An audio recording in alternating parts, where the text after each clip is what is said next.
Hi guys, welcome back to my YouTube channel Medico's Brochure. So let's start with today's video.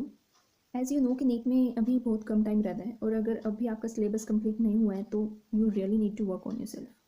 अभी जो बचे हुए 3 महीने हैं ना वो आपको बहुत अच्छे से प्लान करके चलने होंगे, तभी कुछ आगे जाके ना अच्छा रिजल्ट मिलेगा आपको। तो देखो यार, फिज़िक्स की बात करें तो वैसे ही प्रैक्टिकली 1 महीने में कवर होने वाला सब्जेक्ट नहीं है ये। फिज़िक्स में ना ऑलमोस्ट सारी मतलब समझने वाली चीज़ें होती हैं, यहाँ पे आप रट्टा लगा ही नहीं सकते। तो जितना पॉसिबल हो पाएगा उतना करेंगे। अभी ये जो मैंने शेड्यूल बनाया ना इतना टाइट नहीं है ये, अगर करने लगोगे तो अच्छे से हो जाएगा कवर। ठीक है, तो देखो फिज़िक्स में ना टोटल 28 चैप्टर्स हैं। पहले हम ना 12th की फ़िज़िक्स उठा लेते हैं, क्योंकि बहुत सारे ऐसे बच्चे होंगे जो 12th के साथ नीट दे रहे होंगे, उन्हें बोर्ड्स के लिए भी करना होगा फिर। ठीक है, तो सबसे पहले आता है इलेक्ट्रिक चार्जेस और पोटेंशियल वाले दोनों चैप्टर।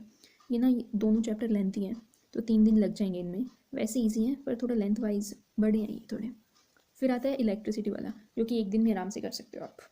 देखो इस टाइम पे ना आप सिर्फ वन शॉट से सिलेबस कंप्लीट करो, क्योंकि अगर अभी डिटेल लेक्चर्स लेने लगे तो फिर रिवीजन तो दूर की बात है, आपका सिलेबस भी नहीं हो पाएगा, इतना टाइम बचा ही नहीं है।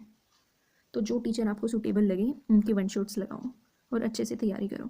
एक चैप्टर ऑन एन एवरेज 8 से 9 घंटे में हो जाएगा कवर, जिसमें क्वेश्चंस भी होंगे, तो अच्छी खासी तैयारी हो जाएगी। लेकिन ये है कि लेक्चर लगाने के बाद आपको खुद से भी प्रैक्टिस करनी होगी, तभी फिर उसमें बन पाएगी बात, वरना सिर्फ लेक्चर लोगे तो फिर गड़बड़ में बात आ जाएगी। फिर आती है मैग्नेटिज्म वाली यूनिट। इसमें जो सेकंड चैप्टर है मैग्नेटिज्म एंड मैटर वाला, ये बहुत छोटा सा चैप्टर है, तो ये दोनों चैप्टर्स भी 2 दिन में हो जाएंगे।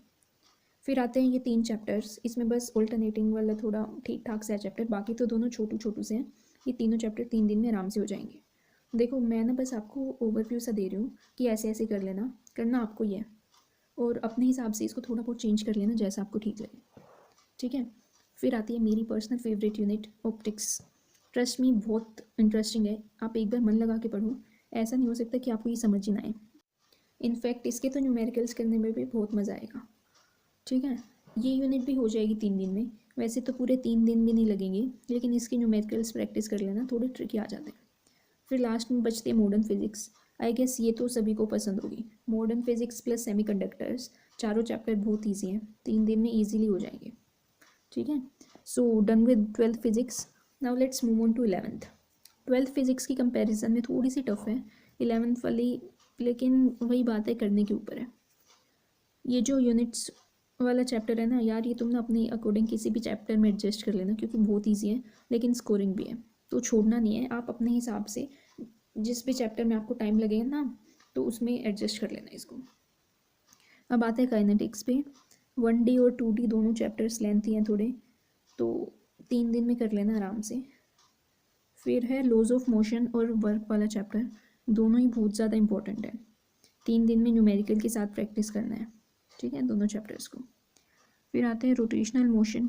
ये चैप्टर तो आई डोंट थिंक किसी को पसंद होगा, जितना नापसंद होगा ना तुम्हें उतना ही ज़्यादा इंपॉर्टेंट भी है। फिर सिर्फ इस चैप्टर के लिए 3 दिन लो तुम आराम से, लेकिन फिर न्यूमेरिकल्स की ना अच्छी वाली प्रैक्टिस होनी चाहिए।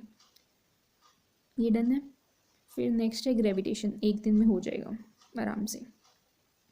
अब आती है थर्मो वाली यूनिट। देखो ये थर्मो ना आपका केमिस्ट्री में भी है, तो आई गेस इसमें कम टाइम लगना चाहिए, लेकिन फिर भी 3 चैप्टर्स हैं तो 3 दिन में कर लेना अच्छे से। देखो यार, अगर टाइम से पहले हो जाए ना आपका टारगेट तो फ्री नहीं बैठना है, उसके न्यूमेरिकल्स लगाओ जितने हो पाए, जहाँ से पॉसिबल हो पाए वहाँ से लगाओ। सबसे पहले तो एनसीईआरटी के न्यूमेरिकल्स मस्ट है करने।